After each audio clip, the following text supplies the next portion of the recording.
Baránok Boží. Úryvok z kázne Williama Mariona Branhama Ukrutnosť hriechu. Prvá kniha Mojžišova, 4. kapitola, 4. verš. A doniesol aj Abel z prvorodených svojho stáda a z ich tuku. A Hospodin pohliadol milostivé na Abela a na jeho obetný dar. Všimnite si ten nádherný predobraz.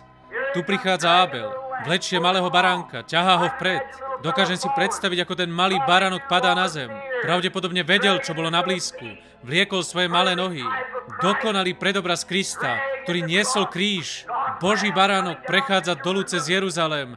Padá na zem, bol oslabený. Ten malý baránok sem prichádza a bečí.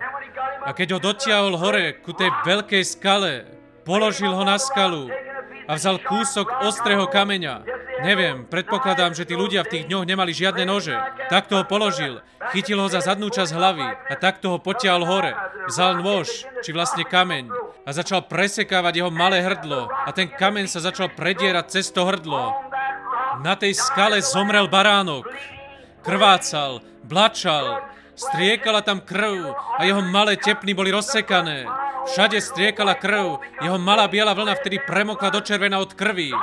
Boh sa pozrel dole z nebies a povedal, to je to, teraz si to dokázal, to je cesta. Z jeho malých žíl vytekala krv. Čo to bolo? Krv Syna Božieho. Ako sa to udialo 1900 a niečo rokov pred týmto popoludním. On bol vyvedený z väzenia, bol vzatý na súdnu stolicu, odtiaľ do nádvoria na zbičovanie a odtiaľ hore na Golgotu.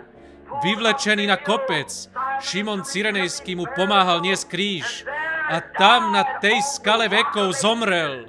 Bola z neho vytlčená krv, jeho telo bolo doráňané. Halelúja!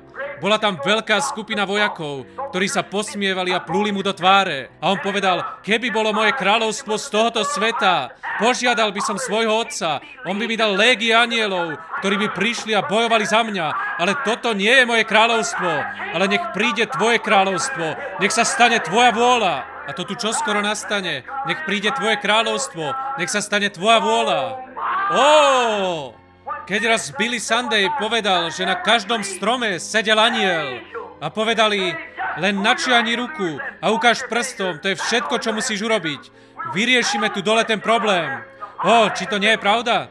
Kajfáš sa díval a povedal, iných zachraňovala, sám seba nemôže zachrániť. Bola to najväčšia podsta, ktorá mu vôbec bola preukázaná.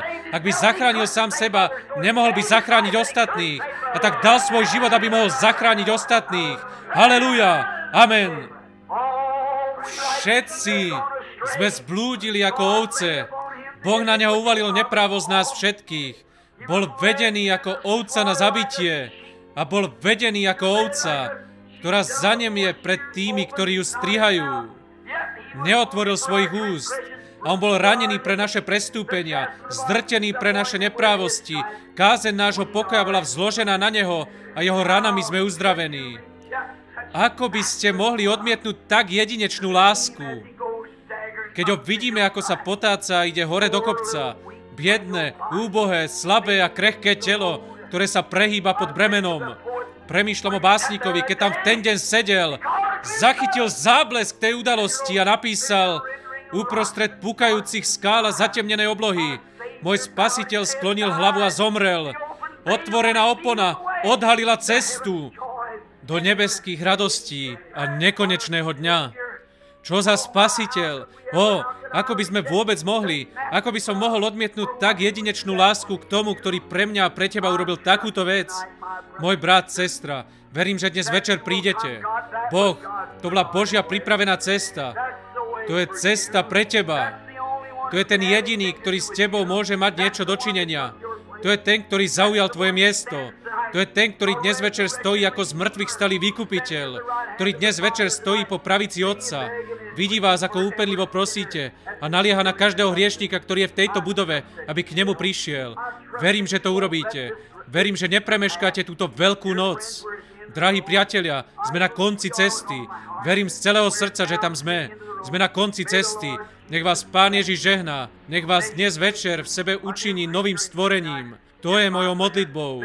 Nech vás vedie